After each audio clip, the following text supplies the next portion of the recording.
이번 회차 역시 너무나 흥미로운 이야기들이 가득했지만 개인적으로 가장 인상 깊었던 부분이라면 제이를 찾아 죽이고 싶다 울부짖는 장명숙의 장면이 아니었나 싶습니다. 최고의 연기를 보여주고 계신 김재환님이라 더욱 서사에 몰입할 수 있었던 회차였는데요. 이전 회차부터 본격적으로 제이를 찾고 싶어하는 장명숙의 장면들이 계속해서 이어지는 걸 보니 아마도 빛나에게 죽임을 당하기 이전 꼭 장명숙과도 마주하게 되는 장면이 이어질 것 같아 보입니다. 그리고 그 장면이 제이가 죽기 바로 직전의 상황이 된다면 꼭 자기 손으로 죽일 수 있게 양보해달라 말하는 명숙의 모습을 보게 되지 않을까 싶기도 한데요.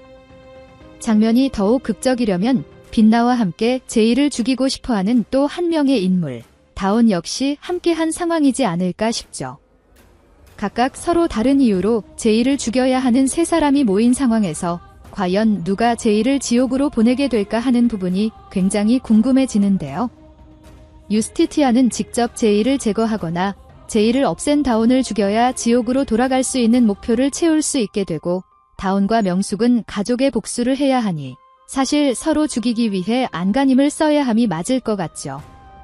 하지만 반대로 유스티티아는 결국 다운과 함께 해야 하는 결말을 맞아야 하기 때문에 실행과 동시에 다운과 멀어지게 되는 상황을 꺼려할 것 같기도 하고, 다운 역시 그를 죽이게 된다면 이승을 떠나 지옥으로 가야 하는 상황이니 그리 좋은 상황은 아닌 것 같아 보입니다.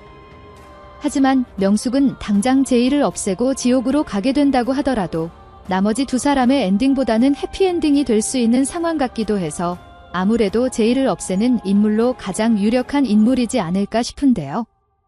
그런데 결국 제이를 공격하면 자신도 제이와 똑같은 사람이 되어버리기 때문에 결국 그 부분에서 마음을 꺾을 명숙이 되지 않을까 싶기도 합니다. 여느 영화나 드라마에서 등장했던 장면들과 같이 마음만 먹으면 자신이 제이를 처리할 수 있는 상황을 맞닥뜨렸지만 결국 먼저 보낸 아이를 위한 복수는 이런 방식이 아니라는 것을 깨닫고 손에서 칼을 놓을 것 같아 보이는데요. 아마 칼을 떨어뜨리고 다시 한번 울부짖는 명숙의 모습이 명숙이 등장하는 마지막 장면이 되지 않을까 싶고, 결국 다운과 빛나 둘 중 한 명이 제이를 처리하지 않을까 싶습니다. 당장 두 사람 역시 그 누가 제이를 처리한다 해도 복잡한 상황과 마주하게 되겠죠. 특히 다운이 제이를 처리하게 된다면 빛나에 의해 바로 지옥행이 확정된 상황인데요. 그렇게 지옥으로 떠나게 된다고 빛나와 함께 할 수는 없지 않을까 싶어 보이기 때문에 빛나를 위한 마음과 복수를 향한 마음이 충돌하게 되는 다운이 되지 않을까 싶기도 합니다. 거기다 예고에서 등장한 가브리엘은 다운이 결말짓게 된다면 다운이 지옥으로 가는 걸 막을 수 없다 이야기하긴 하지만 다운의 부모와 한 약속이 있기도 하기 때문에 어떻게든 다운을 설득하려 하지 않을까 싶죠. 설득이 아니더라도 다운이 사망하게 되는 것만큼은 막아내려 노력하지 않을까 싶기도 한데요. 그렇게 결국 다운까지 제이의 목숨을 걷어내지 못하게 된다면 결국 지옥으로 돌아가야 하는 빛나가 칼을 쥐게 될 것 같은데, 해당 상황에서 가장 복잡한 심경을 가지고 있을 인물이 바로 빛나가 되지 않을까 싶어 빛나 또한 쉽게 공격하진 못하지 않을까 싶기도 합니다. 때문에 세 사람이 아닌 다른 인물, 아롱이나 만도가 될 수도 있고, 혹은 숨어 지내고 있던 여러 악마들에 의해서 또 혹은 직접 바위를 소환해 마무리할 수도 있어 보이는데요. 근데 그렇게 되면 빛나가 목표치를 채우지 못하는 상황이 되기 때문에 과연 어떤 결말을 불러낼 빛나가 될지, 역시나 마지막 칼자루를 쥔 인물은 빛나가 되지 않을까 싶습니다. 그리고 결국 빛나에게 돌아온 아롱의 모습도 인상 깊었죠. 돌아올 거라는 건 모두가 예상한 상황이겠지만 어떤 상황을 통해 돌아오게 될까 굉장히 궁금했는데, 사실 11화가 시작되자마자 파이몬을 배신하는 모습을 보여 조금 아쉬운 부분이기도 했습니다. 하지만 모두가 원하던 상황이긴 했기 때문에 아쉽지만 굉장히 통쾌하고 행복했던 순간이 아니었나 싶은데요. 아마 이번 전개로 인해 이제 다시는 배신하는 아롱을 보진 않을 것 같아 보이죠. 남은 회차도 얼마 없기 때문에 아롱의 전개는 여기서 마무리되지 않을까 싶고, 이제 제이와 사탄을 잡아내기 위한 빛나의 조력자로서의 모습만 등장하지 않을까 싶습니다.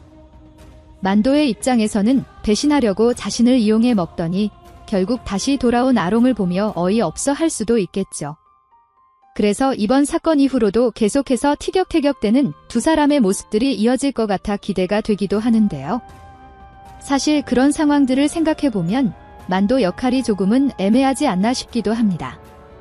조금은 아쉬운 전개긴 했지만 아주 큰 활약을 한 아롱의 전개도 있었는데 아롱만큼 매력적인 만도에 이렇다 할 개인 전개가 없기도 했었기 때문에 이 부분 역시 조금은 아쉬운 부분이지 않나 싶은데요. 아직 3회차 분량이 남아있는 상황이기도 하니 아롱만큼의 큰 활약을 보여줄 만도가 되길 기대해 봅니다. 그리고 만도와 같이 활약이 기대되는 인물이 있는데요.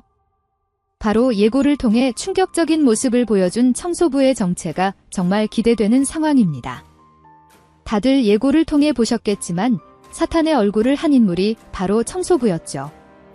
그렇다고 해서 무조건 그가 사탄이라 확신할 수는 없지만 어쨌든 재미난 전개에 활용될 인물이라는 것은 확정된 것 같아 보이기 때문에 어느 정도의 활약을 하지 않을까 기대가 됩니다. 그런데 만약 사탄이 아니라면 안타까운 희생을 하게 될 인물이 되지 않을까 싶기도 한데요. 사탄이 아닌데 사탄의 모습을 하게 된 것이라면 사탄에게 몸을 빼앗긴 상황 정도가 있겠죠.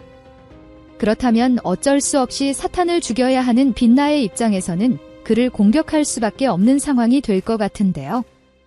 사탄이 들어간 몸이 죽어야 사탄도 함께 사라지기 때문에 눈물을 흘리며 그를 공격하지 않을까 싶습니다.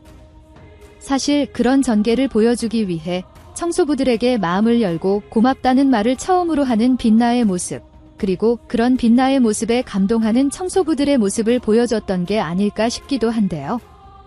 이제 막 동료로서 친해질 것 같은 모습들을 보여주고 곧바로 이별하는 상황을 만들게 되면 정말 슬플 것 같네요. 그리고 능력을 잃었다가 다시 얻어내는 유스티티아의 모습도 볼 수 있었죠. 잃고 얼마 지나지 않아 어렵지 않게 다시 받아내는 모습을 보며 조금 시시하다는 생각이 들기도 했지만 결과적으로는 지지부진하게 전개를 오래 이끌고 가지 않았다는 점이 좋았던 부분이지 않나 싶습니다. 그리고 해당 부분을 통해 바엘에게 상대도 되지 않은 유스티티아라는 것을 알 수 있었는데요. 그렇다면 앞으로 마주하게 될 사탄에게도 아주 큰 차이로 밀릴 빛나가 될 것 같아 보이기도 해서 조금 걱정되는 부분이 아니었나 싶습니다. 하지만 그럼에도 예고 마지막 장면처럼 사탄과 멋지게 싸워 이겨낼 빛나를 기대해봅니다. 여러분들은 어떤 내용들을 기대하시나요? 영상이 재미있으셨다면 구독과 좋아요 부탁드립니다. 감사합니다.